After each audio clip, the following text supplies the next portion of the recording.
حضرت لاج شباز قلندر تشریف لے جا رہے تھے تو ایک ریچھ نچانے والا نظر آیا۔ پوچھا تم کون ہو؟ تو بولا قلندر۔ اس دور میں ریچھ نچانے والے کو بھی قلندر کہتے تھے۔ آپ بے اختیار مسکرا دیے۔ یہ بات اس ریچھ والے کو پسند نہیں آئی۔ کہنے لگے آپ کون ہو؟ فرمایا میں بھی قلندر ہوں۔ کہنے لگا آپ کیسے قلندر ہو؟ نہ آپ کے پاس ریچھ ہے نہ ڈگڈگی، تو تماشا کیسے دکھائیں گے؟ فرمایا پہلے تم دکھاؤ پھر میں دکھاتا ہوں۔ ریچھ والے نے ڈگڈگی بجائی اور ریچھ کھڑا ہو گیا اور ناچنے لگا۔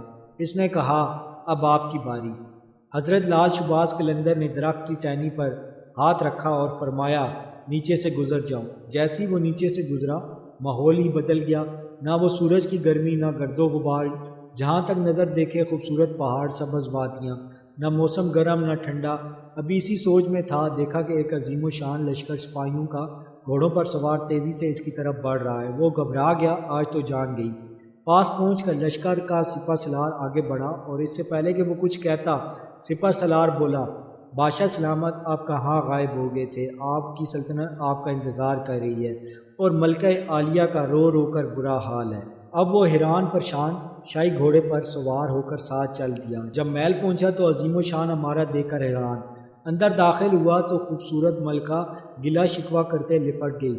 کہاں رہ گئے تھے آپ؟ سب بھول کر نہا دھو کر شاہی پوش پہن کر تخت پر بیٹھ گیا۔ سالوں گزر گئے، بچے ہوئے، پھر شہزادے بڑے ہو گئے، بڑھاپا آ گیا، جسم سے جان، منہ سے ذائقہ چلا گیا۔ ایک دن اپنی سلطنت میں دریا کے کنارے بیٹھے، خیال آیا کہ آخر ہوا کیا تھا۔ اسی جستجو میں وہیں پہنچا جہاں پر لشکر تھا۔ دیکھا وہ درخت ابھی بھی موجود ہے۔ سوچا چلو دیکھتے ہیں کیا ہوتا ہے، اور اس درخت کے بیچ سے گزرا۔ ماحول ہی بدل گیا۔